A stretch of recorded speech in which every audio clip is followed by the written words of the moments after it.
membeli kebutuhan-kebutuhannya di pasar dengan secara langsung menelpon setiap pedagang yang ada di pasar itu. Jadi misalnya yang terbiasa ke pasar rumput, silakan Anda datang ke website atau Instagramnya Pasar Jaya. Di situ nanti ada pilihan-pilihan, misalnya pilih pasar rumput, sesudah itu ada daftar pedagang-pedagang di pasar rumput dan nomor teleponnya. Sehingga keluarga-keluarga di Jakarta tidak perlu pergi meninggalkan rumah, menelpon saja kepada pedagangnya dan lalu membeli dan nanti akan dikirim menggunakan jasa pengantaran ojek online. Nah, pengantarannya pun sudah bekerja sama dengan PD Pasar Jaya.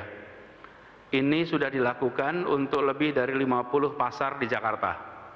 Jadi kebutuhan pokok warga Jakarta insya Allah bisa dipenuhi tanpa harus bepergian, cukup dengan menghubungi pedagang-pedagang secara langsung. Nah, pedagang-pedagang juga semuanya makin hari makin bertambah yang terdaftar. Jadi harapannya nanti kegiatan jual beli yang biasanya berlangsung di dalam pasar bisa dikerjakan secara digital. Langkah ini perlu kita lakukan mengingat hari-hari ke depan kita tahu bahwa tanggap darurat di Jakarta pun diperpanjang 2 minggu, sehingga pasti ada kebutuhan-kebutuhan yang tidak mungkin bisa didapat tanpa harus menjangkau pasar. Jadi ini salah satu terobosan yang dilakukan, mudah-mudahan nanti bisa membantu masyarakat di Jakarta.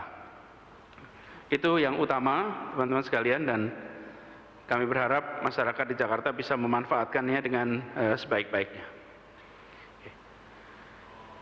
Pak Arief barangkali bisa jelaskan detailnya, Pak Arief. Silakan Pak Arief.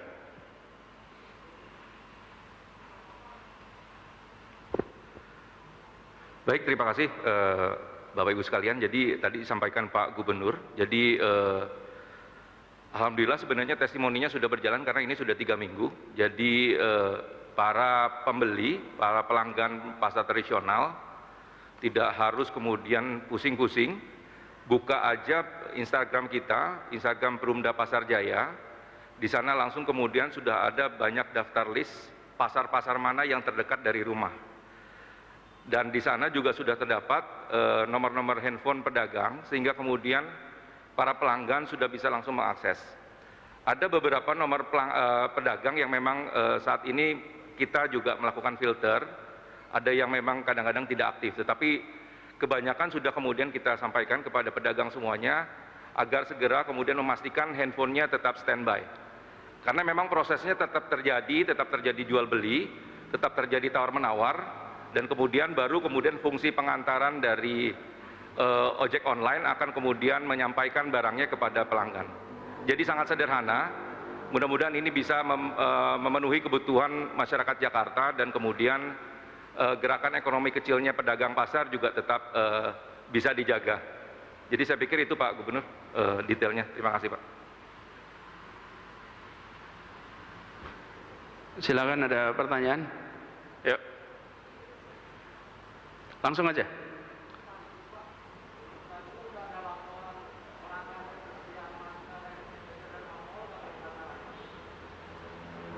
Laporan?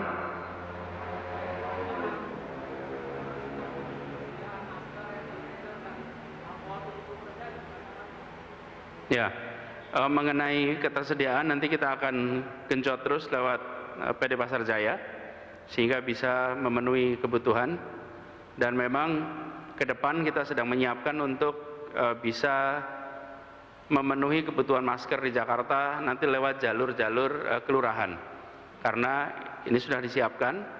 Kita ingin agar masyarakat lebih banyak menggunakan masker, dan kita nanti akan bagikan secara cuma-cuma nanti lewat menggunakan jalur kelurahan, RW, RT. Dan ini sedang disiapkan semuanya, nanti begitu siap kita distribusikan. Yuk, ada yang lain? Kalau tidak ada, yang saya minta Pak Asisten menyampaikan update terbaru hari ini. Ya.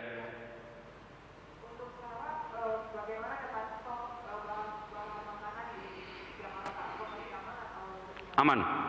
Jadi kebutuhan pokok di Jakarta alhamdulillah aman. Kita siap meskipun tidak ada pasokan sekalipun misalnya, itu bisa terjamin sampai 2 bulan ke depan. Jadi alhamdulillah pasokan jalan terus, tidak ada kendala juga di dalam distribusi, dan jalur-jalur untuk distribusi diamankan bersama-sama bersama dengan kepolisian dan TNI, sehingga tidak ada gangguan untuk pasokan ke Jakarta. Nanti PD Pasar Jaya memastikan juga Cipinang Food Station bahwa kebutuhan-kebutuhan pokok bagi masyarakat Jakarta distribusinya aman.